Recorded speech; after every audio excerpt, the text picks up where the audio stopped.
News 12, the Bronx, as local news gets.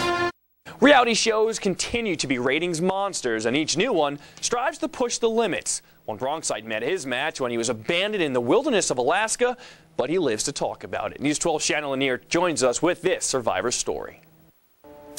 Having the ability to hunt, build a house, or start a fire may be skills you think you'll never use, but thanks to those talents, John Ulmer is alive to tell his survival story about the most challenging time of his life. Something that I've never done in my life. For several weeks, Ulmer and 8 strangers were stranded in the middle of Alaska's freezing terrain with no hope in sight.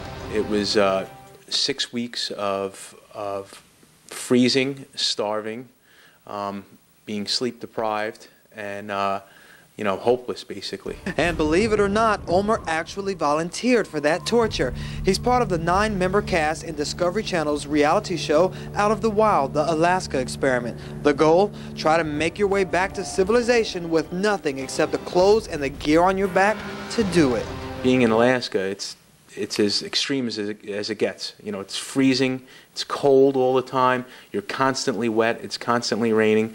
So, it's very easy to push that button and that helicopter comes in there and takes you out. The most surprising part about this reality show is that after beating out over 100,000 applicants, if they make it to the end, there isn't $1 million, a new car, or even a music contract. Just the opportunity to say they made it out of the wild. It was more personal satisfaction, just being able to, being able to achieve it. Did you make it to civilization? Us New Yorkers, us Bronxites are very tough, so you'll have to, tune in and see.